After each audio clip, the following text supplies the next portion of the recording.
Hello everyone, আসসালামু আলাইকুম। Welcome to রুমানাস রকমারি রান্না। আজকে আবারও চলে এলাম মজাদার একটি রেসিপি নিয়ে। আমার আজকের রেসিপি চিকেন কোরমা। আশা করছি এই শাহি চিকেন কোরমা রেসিপিটি আপনাদের অনেক ভালো লাগবে। ভিডিওটি না টেনে সম্পূর্ণ ভিডিওটি দেখার অনুরোধ রইল। এখানে চিকেন কোরমার জন্য আমি নিয়েছি একটি পাকিস্তানি মুরগি, স্বাদমতো লবণ এবং 2 টেবিল চামচের মতো টক দই দিয়ে চিকেনটাকে ম্যারিনেট করে রাখবো 30 মিনিট। রান্নার জন্য সয়াবিন তেল দিয়েছি। এখানে দিচ্ছি পেঁয়াজ কুচি। এখানে 1/4 ভাগ পেঁয়াজ কুচি দিয়েছি। পেঁয়াজটা একটু ভেজে নেব। এরপর দিয়ে দিচ্ছি গরম মশলা। এখানে আমি নিয়েছি এলাচ, লবঙ্গ, গোলমরিচ, দারচিনি, তেজপাতা, একটা কালো এলাচের কয়েকটা গোটা এবং জয়ত্রী। পেঁয়াজটা গোল্ডেন হওয়ার আগ পর্যন্ত ভাজতে হবে। দিয়ে দিচ্ছি পেঁয়াজ বাটা। এখানে আমি হাফ কাপের মতো পেঁয়াজ বাটা দিয়েছি। পেঁয়াজের কাঁচা গন্ধ যাওয়া পর্যন্ত ভেজে নিতে হবে। এরপর দিয়ে দিব আদা রসুন, 2 চা চামচের মতো আদা রসুন বাটা দিয়ে দিচ্ছি। আবারও এখন মশলাটা ভালোভাবে কষিয়ে নেব। এরপর দিচ্ছি লবণ, 1 চা চামচের মতো মরিচের গুঁড়া, 1 চা চামচের মতো ধনিয়া গুঁড়া এবং 1 চা চামচের মতো জিরা গুঁড়া দিয়ে আবারও মশলাটা কষিয়ে নিব। মশলাটা যত ভালো কষানো হবে খাবারটা তত বেশি টেস্টি হবে। এভাবে মশলাটা কষানোর পর দিচ্ছি টক দই।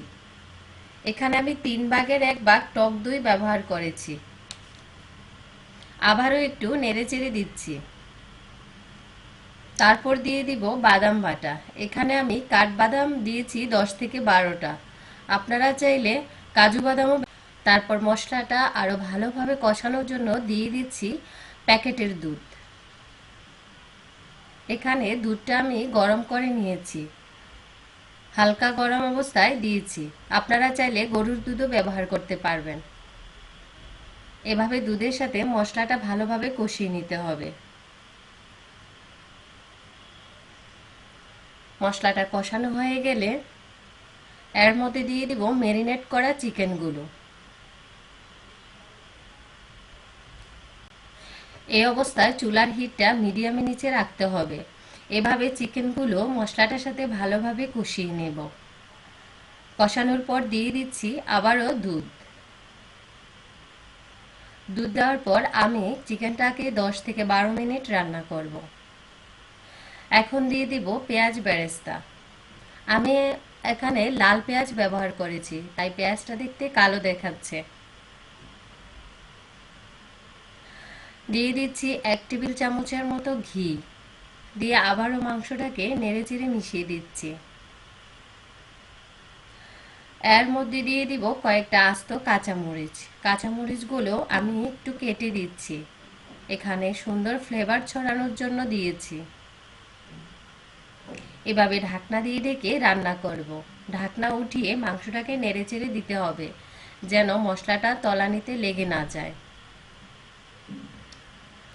মশলাটা একটু গাঢ়, তাই তলানিতে লেগে যাওয়ার সম্ভাবনা থাকবে। এই তো আমার রান্না কমপ্লিট। দেখুন কতটা সুন্দর হয়েছে। এখন আমি পরিবেশন করে দেখাচ্ছি। মাশাআল্লাহ, অনেক সুন্দর হয়েছে। অবশ্যই আপনারা ট্রাই করবেন। যদি চিকেন কোরমা রেসিপিটি ভালো লেগে থাকে তাহলে লাইক, কমেন্ট, শেয়ার করবেন। চ্যানেলটি সাবস্ক্রাইব করবেন, বেল বাটনটি অন করবেন যেন পরবর্তী ভিডিও সবার আগে পেতে পারেন। এতক্ষণ আমার সাথে থাকার জন্য অসংখ্য ধন্যবাদ। আল্লাহ হাফেজ।